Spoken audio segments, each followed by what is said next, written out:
Well, welcome back to another lovely day in Cooma. I'm actually going to court today. I've been a naughty boy. So, walking up these stairs to go to court.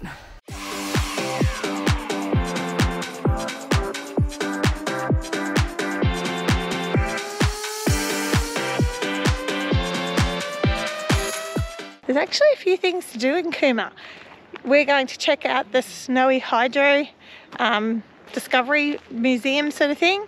There's a jail that's a working jail, but for a gold coin donation you can look through it and all the museum parts. And hint from Liz on the Lifestyle Pioneers, the Bird's Nest closed, she said, is the place to go. It is awesome. It's actually quite famous. And op shops. She was telling me the op shops here are awesome if you're trying to pick up snow gear. So if you're in Cooma, lots of things to check out and do. So walking up these stairs to go to court. See? Look at that. Court. I'm not actually going to court. I just come up here for a bit of a nosy, get some footage, have a look at this old building, 1887. It's quite specky. So we'll check out the court, the prison museum today. They say it's a donation, about a couple of dollars per person. Hopefully we'll get a warden to take us around and see if we can do a tour. But yeah, Cooma today. Interesting fact for you, Kane. Do you know in modern times in New South Wales prisons there has not been an offender that has escaped that hasn't been recaptured? So really, is it worth escaping? Probably not. We only have a tenner, so this museum's going to get a tenner.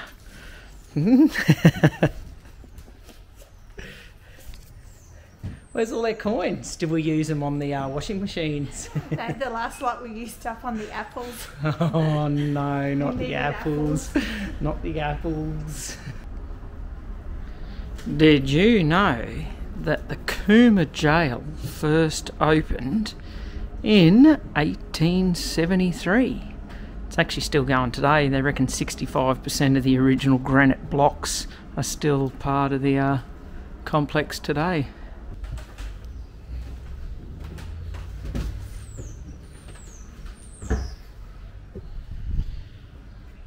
Rightio, today we are trialling Mrs. Katrina Bennett for marrying a terrible husband, Kane Bennett. What is your plea? Guilty.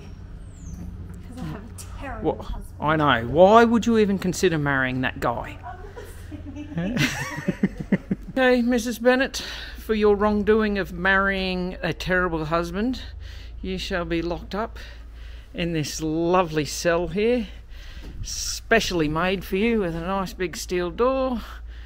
In you go, and you can think about the consequences of marrying that bad man.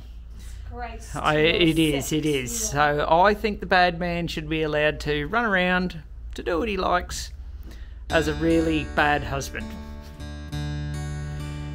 They reckon the conditions for the convicts transported to Australia are pretty harsh. They reckon one of the reasons might have been that they employed commercial vessels and paid for each convict that went on rather than each convict that got off. So yeah, they said they were jammed in very, very small cells, like a little cell inside the ship designed for one. They had at least 3 in it. Check this out. The first male hanged on the 27th of February 1788 was Thomas Bennett, hello, aka our son, and he stole bread.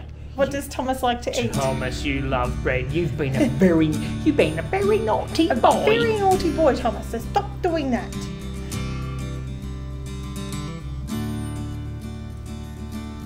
Stop, you naughty boy, stop.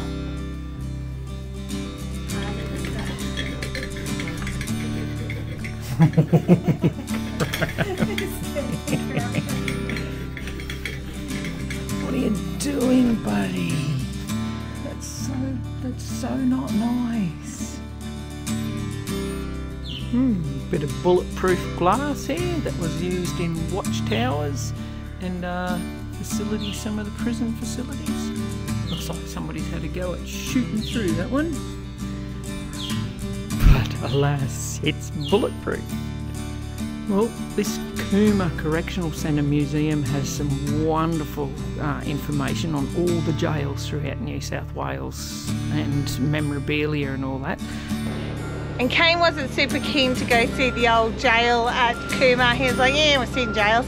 What did you think of the old jail? It was actually really good. Well worth going there. It's just a coin donation, and there's stuff from all over New South Wales prison system, so it is actually well worth going. Yeah, it's not actually just about the Cooma jail, it's actually history about all the jails. So yeah, definitely worth checking out. Rightio, after leaving 3 Mile this morning, we have blown through and stopped overnight at Cooma. I'll show you the campground shortly, but check out Cooma. We've done a little bit of shopping, we've stocked up on a couple of things, and here's our campground. Have a look at this. There's a free camp up beside the old railway station. You have to be self-sufficient, but as long as you've got a shower and or a portable one than that you can use. But yeah, this station is pretty specky. I think only a few of us here tonight, so hopefully it all goes well. Looks like it's going to rain again. We've been battling the rain the whole time, but really can't complain because, you know, we're not doing anything else. We're not having to work in it. We're just enjoying ourselves, and it's not raining at the moment, so we're out and about and having a good time. Over here with our good friends Lost Off Grid. Been doing a few nights with them so far. We've crisscrossed with them pretty much our whole trip, which has been fantastic. They're awesome to camp with, and we're having a great time. Kane is just full of good ideas at the moment. Check this out. Our awning was flapping just before in the breeze, so he's ocky strapped it there, and then the ocky straps go over the top of the awning all the way down here, and it's attached to that.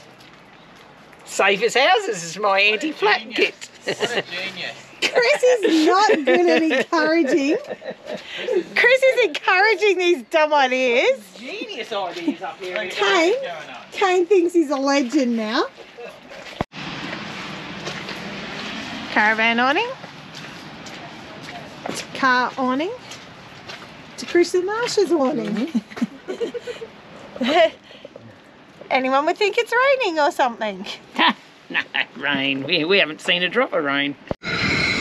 Cooking segment with Chef Ramsay. Is it just? Hey, look at him. I wouldn't say Chef Ramsay just yet, but close to it. I don't know. Has there been any language? Not yet, but it hasn't gone wrong yet. Oh no, so. I'll give you, it smells good. There's 5 stars for smelling good. Special dinner for Marsha tonight, stir fry. So today we decided to stay in Cooma. It's going to be a wet afternoon or evening, so we thought there's no sense pumping down to the coast in the wet when we can check out some stuff in Cooma. They've got an awesome snowy skiing discovery centre. It's free. Come and check it out. From my understanding, the hydro scheme come about from early farmers in the 1800s complaining about droughts in the fertile fields all over New South Wales, so they wanted to re-divert the water out to those areas and utilise the melting snows in the mountainous snowy mountains. So part of that, they worked out that they could actually also generate power. So in 1949 they undertook Australia's, or they say one of the world's leading engineering feats, by drilling tunnels all throughout the mountains to re-divert water to generate power.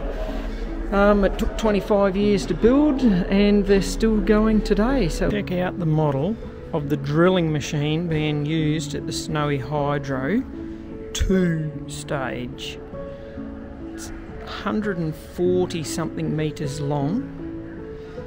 It's 11 metres for the cutter head diameter at the top. That machine, there's a video here to say that it actually builds the tunnel, not just drill it, but it builds the pipe tunnel as well. The modern Snowy 2 power station is going to be 850 metres below ground, so that's a power station sitting that far underground. That's pretty impressive in itself for modern day times to me. We saw the U-Butte modern day tunnelling machine. Check out the old tunnelling machine. It's just like 100,000 men with shovels and pitchforks and diggers. Pretty impressive they managed to do what that big machine's doing. For any sparky friends out there, this definitely would have been a nightmare back in 1959 when all the control wiring was pretty much individual, you know, in and out cables. Nowadays there's data centres, fibre optics run signals over light, and then it's controlled via a lot less cables than that. But have a look at those cables they had to connect. We're just sort of checking out the memorial because 130 something people died in the building of it. They come up with this wonderful scheme, and it's an amazing feat that they pulled off without the modern technology we have today. And we've had a really good day checking it out, so it's a good place to come and check out. Waste an hour or two just reading, enjoying. Look, I have to say, when I first started looking at it, I'm like, oh, this is Kane sort of thing, not really my thing. I like a bit of the history, but that was about it. But the new boring machine that they have boring the new tunnel, Snowy 2.0, the 2.0 is amazing. That just blew my mind. So it might not be for everyone, but it's amazing what they are doing now. So yeah. Okay, we are at a free camp at Cooma. If you don't have wiki camps, make sure you get it before you do any trip where you will be travelling in different places. We thought Cooma, oh, we're going to have to probably pay for accommodation there. Jumped on wiki camps and found there's a beautiful spot up at an old train station. We can camp free. So we are staying right in town for free. Now if you do come here, make sure you do the right thing. You've got to be self-contained. You have to make sure you take all your rubbish away so that places like this stay open. But I'm going to put it in the link up here. Jump on Wiki Camps and check it out. Like, this is amazing to be able to stay in places like this for free, but also you get to check out different things. And we like to, so we went into the cafe, we've had lunch in the cafe, we've done a grocery shop, we're probably going to put fuel in. So we're spending our money in the town still, but we don't have to pay for accommodation.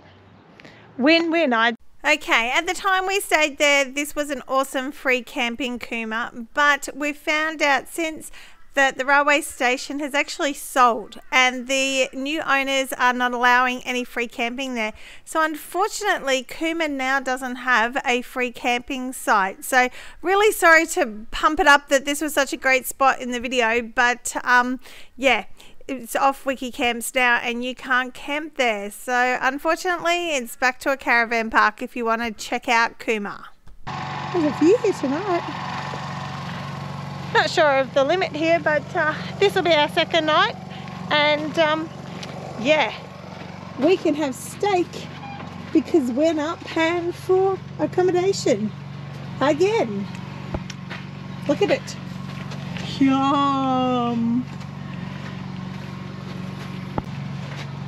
What are you doing? Waiting for the pan to heat up so I can cook some steak, because we're having steak 2 times this week because we're obviously rich people. We're having steak. Well, we had a bit of rain again last night, you know, something a bit different. Have a bit of rain. That was our what, third night? Third night, yeah. Third night staying here at the old railway station. We got to see some nice stuff. We actually got to have a good look around Cooma, which was lovely, and I think we made the right choice because, I don't know if you can see, but we actually have some blue sky out here, and we're going to head off to Eden today. So hopefully we can just go around and avoid all that rain. Look, we've seen lots of places and lots of different things that we wouldn't have seen if the rain wasn't here, so you can't complain about it, but it definitely has, you've had to be flexible and change your plans. We came on to head down the hill yesterday, and then we looked and saw Eden was going to get smashed, which it did. I think it got over 50 mil last night, so it was definitely worth staying here. And Cooma's a nice little place to go to. Check out the new shirt. Eden got a new shirt. Love it. Look at that. We have sun. The sun is out. There's blue Which is sky very up there. Yeah. So that must mean it's time to roll. So make sure you check out Kuma. There is heaps of stuff to see here, even if you can't stay at this awesome free camp. But make sure, the most important thing, that you have subscribed, you follow along, click that notification button so you can follow our next episode where we're heading off to Eden.